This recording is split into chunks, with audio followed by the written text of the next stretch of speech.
Hello students, आज म यो क्लास 10 को अर्थमेटिक प्रोग्रेसन को एक्सरसाइज 5.1 को क्वेसन नम्बर 2 देखि म गर्दैछु, सल्भ गर्दैछु। र क्वेसन नम्बर 2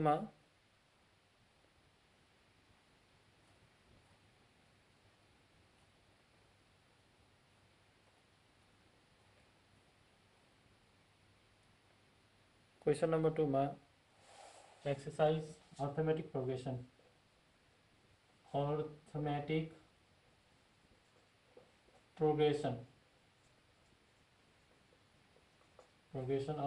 प्रोग्रेसन को एक्सरसाइज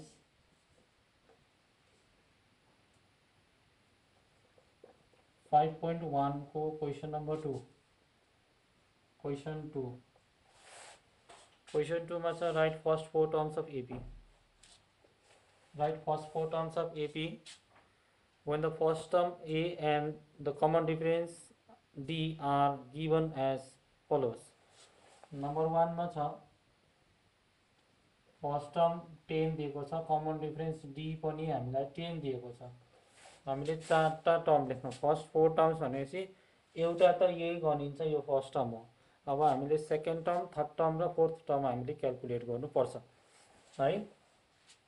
अब यसमा सेकेन्ड टर्म A2 भनेको फर्स्ट टर्मबाट D जोड्नु पर्छ, D लाई एड गर्ने भनेपछि यो हुन्छ A भनेको 10 हुन्छ प्लस D पनि 10 हुन्छ भनेपछि 10 प्लस 10 कति हुन्छ? 20 हुन्छ, 20 हुन्छ। त्यसरी नै A3 भनेको A प्लस यो फिक्स नम्बरलाई दुई खेप जोड्दाखेरि 2D हुन्छ, A प्लस 2D भयो। A प्लस 2D भनेपछि A भनेको 10 छ, 2 इन्टु D भनेको 2 इन्टु 10 भयो। 2 इन्टु 10 20 हुन्छ, 20 प्लस 10 इज 30 हुन्छ। त्यसरी नै A4 पनि क्याल्कुलेट गर्नुपर्छ, किन भन्दा फर्स्ट फोर टर्म्स हो।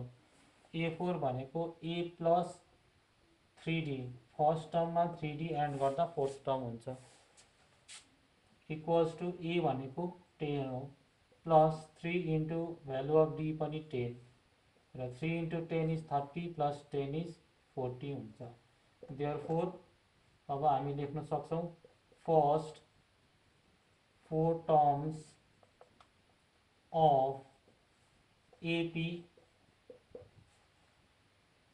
First term is 10, it is given, यो दिएको छ।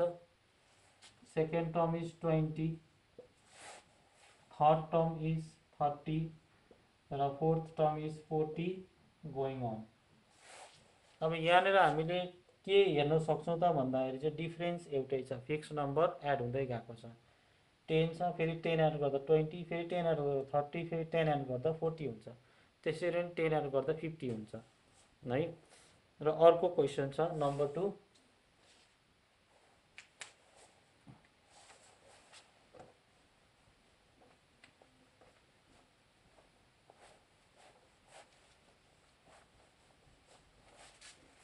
नम्बर 2 मा छ A equals to -2, D equals to 0 भनेपछि फर्स्ट टर्म दिएको छ र कमन डिफरेन्स चाहिँ 0 दिएको छ भनेपछि हाम्रोमा अब सेकेन्ड टर्म निकाल्नुपर्छ। A2 भनेको A प्लस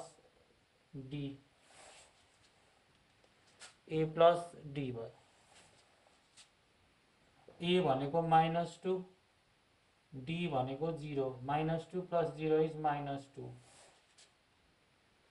त्यसरी नै थर्ड टर्म पनि क्याल्कुलेट गर्नु पर्यो। A प्लस 2D हुन्छ थर्ड टर्म।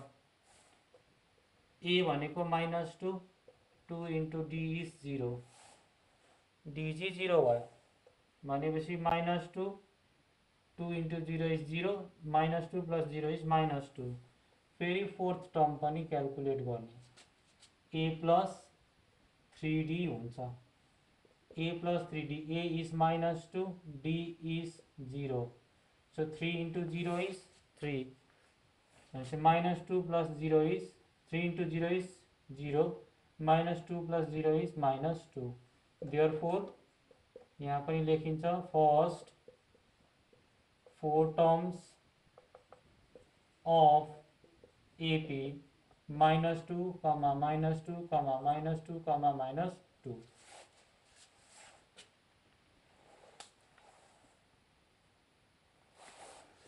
त्यसरी नै question number 3 of question number 1।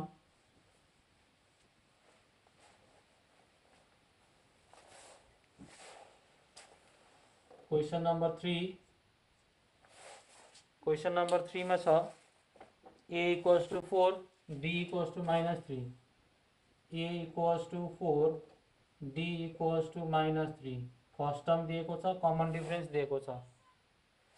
अब हामीले निकाल्नु पर्ने छ second term a2 equals to a plus d। a is 4 plus -3।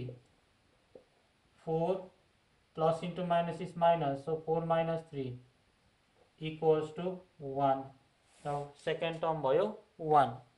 त्यसरी नै third term a3 equals to a plus 2d।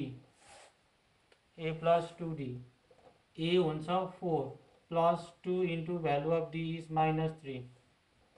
4 plus into minus minus 2 into 3 is 3। 2 into 3 is 6। 4 minus 6 is -2। त्यसरी नै fourth term a4 a plus 3d। Fourth term भयो a plus 3d भयो equals two a भनेको 4 plus 3 into value of d is -3। 4 plus into minus minus 3 into 3 9 equals to 4 minus 9 is -5। therefore first 4 terms of AP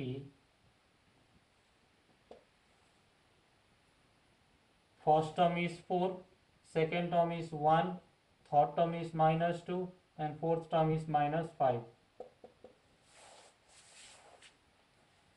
त्यसरी नै question number 4।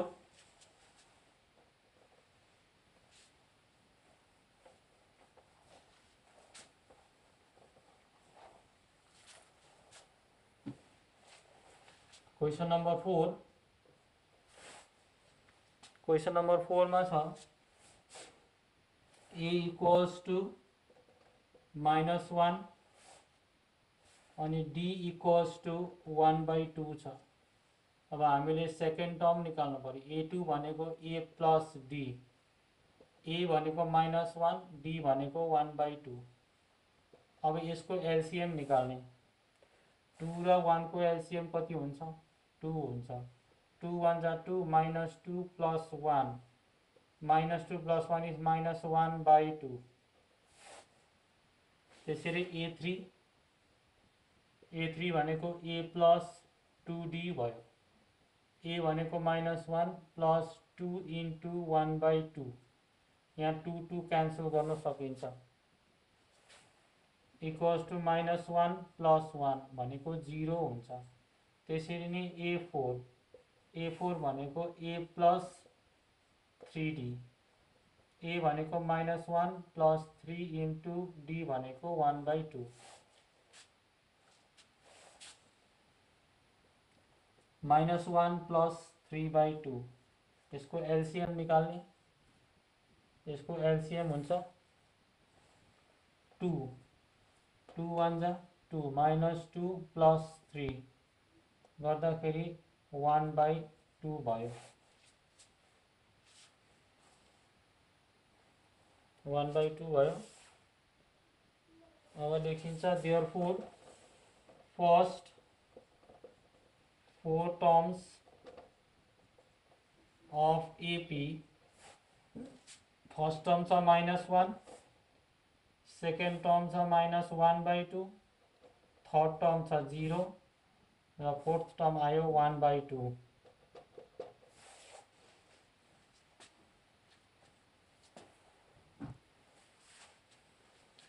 त्यसरी नै question number 5।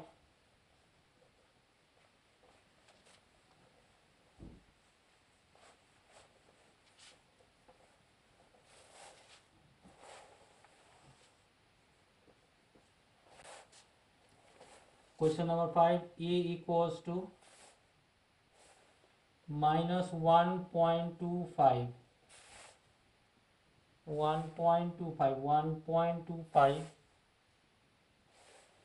अनि d equals to minus 0.25. हामीले अब a2 second term निकाल्नु पर्यो. a plus d, a छ minus 1.25, d छ minus 0.25 हुँदाखेरि minus 1.25 minus plus into minus minus 0.25. यो दुईटालाई हामी एड गर्नु पर्यो बिकज माइनस माइनस प्लस तर साइन चाहिँ माइनस हुन्छ. 1.50 भयो. त्यसैले नै a3 a plus 2d, a भनेको minus 1.25, 2d भनेको minus 0.25 र 0.25 into 2 minus 1.25 minus plus into minus minus 0.50 र यो दुईटालाई एड गर्दा minus 1.75 भयो. यो भयो a3. त्यस्तै प्रकारले a4 निकाल्दाखेरि a4 भनेको a plus 3d हो. a plus 3d, a भनेको minus 1.25 plus 3 into minus 0.25 equals to minus 1.25 plus into minus minus 0.75 भयो र यसलाई हामीले एड गर्दाखेरि minus 2.00 हुन्छ. So therefore first 4 terms of AP हुन्छ minus 1.25 comma minus 1.50 comma minus 1.75 comma minus 2.00 भयो. यो चाहिँ भयो फर्स्ट 4 टर्म्स अफ AP. त्यसरी नै क्वेसन नम्बर 3 मा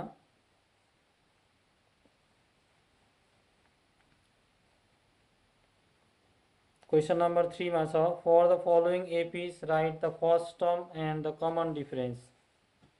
Write the first term and the common difference. Question number 3.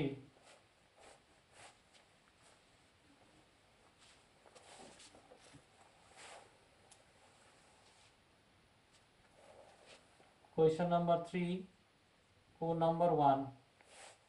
Number 1 मा हामीलाई सिक्वेन्स दिएको छ. यो AP हो. म डाइरेक्ट सल्युसन गर्छु. AP दिएको छ 3, 1,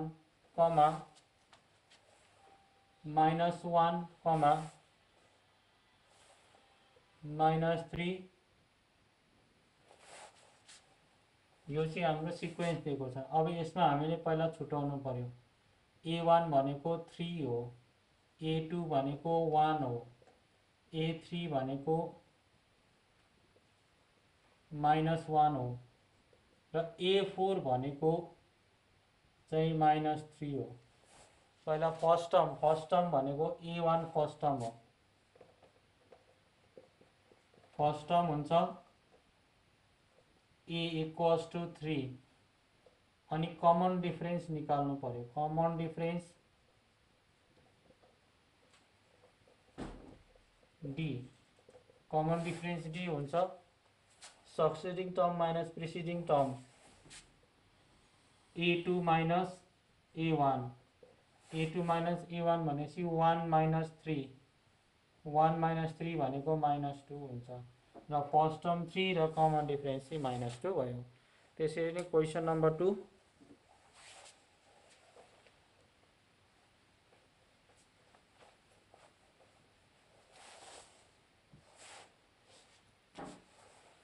क्वेसन नम्बर 2 मा छ AP अर्थमेटिक प्रोग्रेसन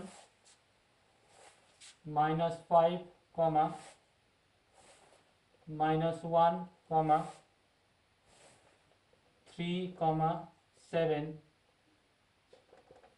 अब यसमा फर्स्ट टर्म A1 हुन्छ minus 5 A2 हुन्छ -1, A3 हुन्छ 3 र A4 हुन्छ 7। अब यसमा फर्स्ट टर्म भयो A इक्वल्स टू -5। अब कमन डिफरेंस निकाल्नु पर्यो। कमन डिफरेंस D भनेको A2 माइनस A1। A2 को भ्यालु -1 छ र A1 को भ्यालु -5 छ। -1 माइनस अफ -5 भयो। -1 minus into minus is +5, -1 + 5 is 4। यो भयो कमन डिफरेंस र यो फर्स्ट टर्म हुन्छ। त्यसरी नै question number 3 of question number 3। Question number 3 मा छ AP 1/3, 5/3, 9/3, 13/3। यसमा फर्स्ट टर्म हुन्छ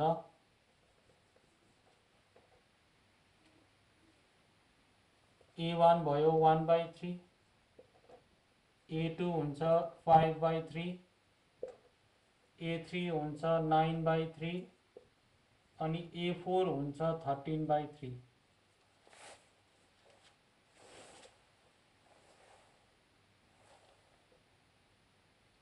अब यसमा फर्स्ट टर्म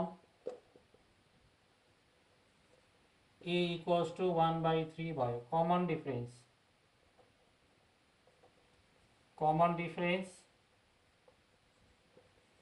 D हुन्छ succeeding minus preceding A2 minus A1।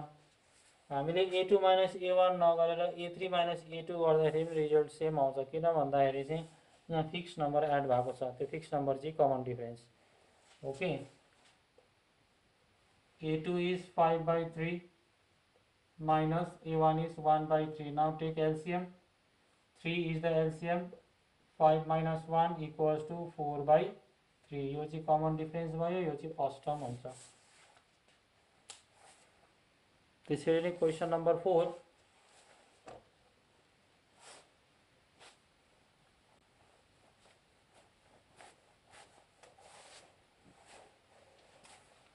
Question number 4 मा AP दिएको छ 0.6, 0.6, 1.7, 2.8, 2.8, 3.9, 3.9। यसमा फर्स्ट टर्म हुन्छ 0.6, सेकेंड टर्म हुन्छ 1.7, third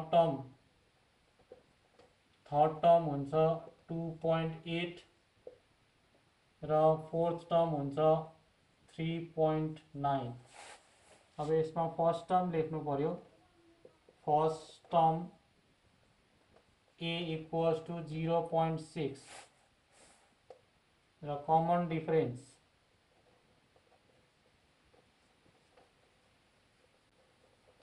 difference D equals to A2 minus A1। 1.7 minus 0.6, 1.7 मा 0.6 घटाउँदाखेरि 7 minus 6 is 1, 1.1, 1.1 चाहिँ कमन डिफरेंस भयो। आजलाई यति नै। नेक्स्ट भिडियोमा म क्वेशन नंबर 4 सल्भ गर्छु र एक्सरसाइज 5.2 स्टार्ट गर्छु। र यो भिडियोलाई लाइक, शेयर, कमेन्ट र सब्स्क्राइब गर्न नभुल्नु होला।